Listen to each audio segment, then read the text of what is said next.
Então, antes de começar, eu vou pedir para vocês curtirem, se inscreverem no canal, comentarem, pedirem novos conteúdos para que a gente possa estar sempre trazendo uma coisa muito legal para vocês.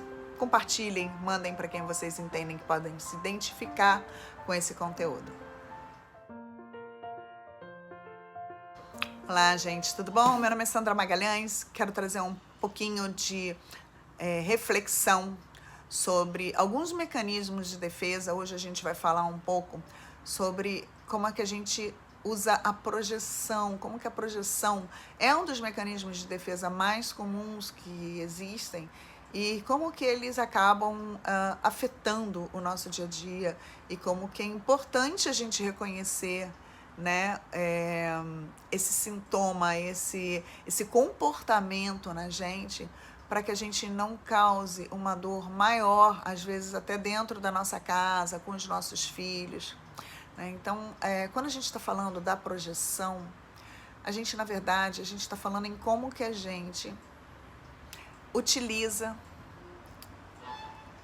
a gente faz com que as nossas frustrações, com que tudo aquilo que a gente não tem, não teve, seja emocional, seja de conquista, como é que a gente passa isso e projeta isso em outra pessoa.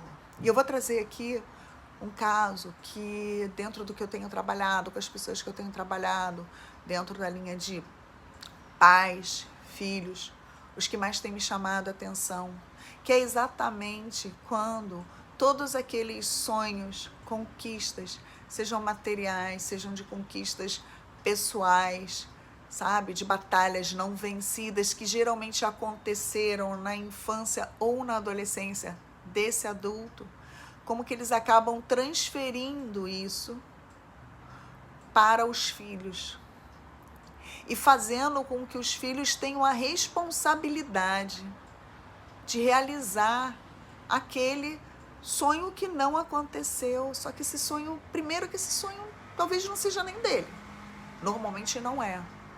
E depois que cria-se um cenário de insegurança para essa criança, porque ela está ali tentando suprir uma coisa que às vezes ela não consegue, então isso deixa a estima dessa criança muito baixa, porque ela é cobrada incessantemente para atingir um grau de satisfação do pai, da mãe, que ela não consegue.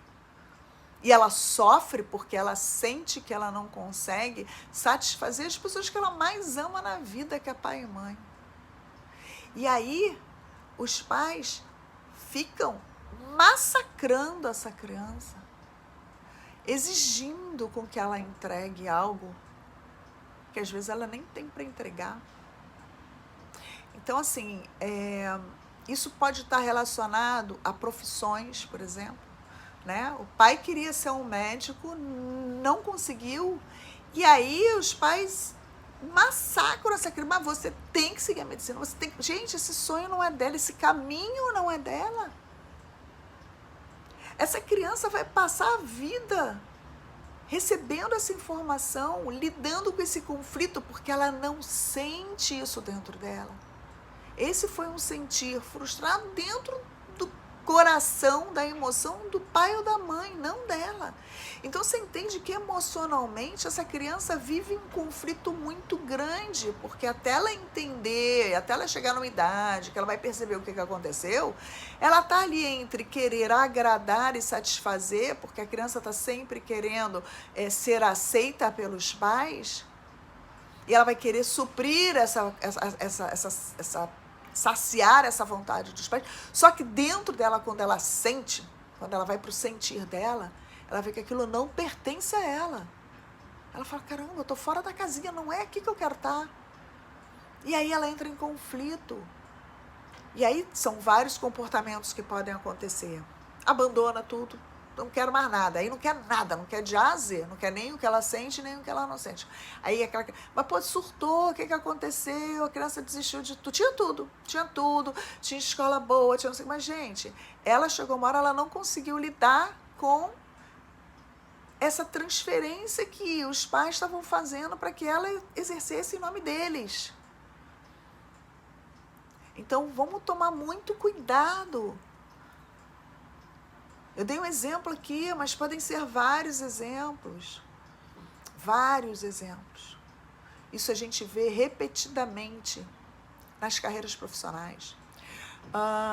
Nos dons, nos dotes. Então, a pessoa quer que a pessoa, por exemplo, seja um exímio músico, né?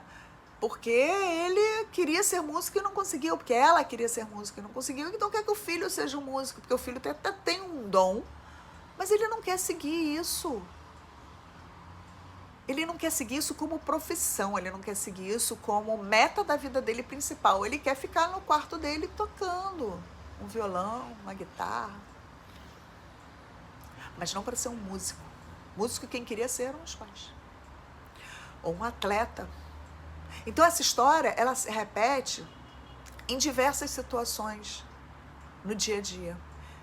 E aí a gente tem as crianças sofrendo emocionalmente, sem saber lidar com essa situação, entrando em conflitos constantes. E aí os pais não entendem por que essa criança sofre tanto, se ela tem tudo. Ela tem tudo, ela só não tem a individualidade dela. Ela só não tem o direito da escolha. Ela não tem o direito de seguir o caminho dela. Essa é a reflexão que eu queria deixar aqui para vocês hoje, para que vocês entendam o quanto que vocês estão inconscientemente, às vezes, gente. Não estou aqui julgando nem criticando quem faz isso.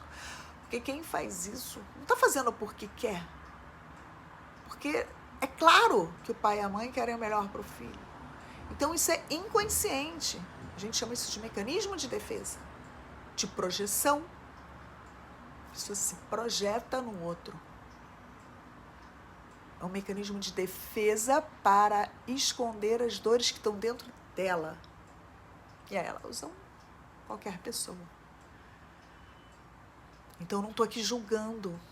Pelo contrário, eu estou aqui alertando para que essas crianças lá na frente não se tornem crianças inseguras, não se tornem crianças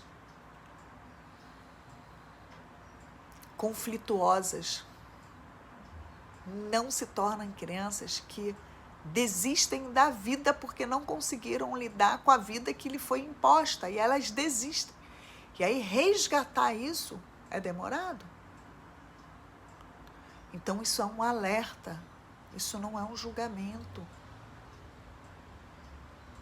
Só tomem cuidado, porque as pessoas que às vezes vocês mais amam estão sofrendo por um comportamento às vezes inconsciente. Então, reflete,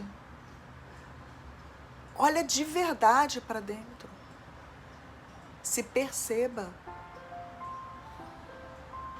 saia da caixinha do pensamento estruturado, mas tem que ser assim, é assim que é, esse é o certo. Certo para quem?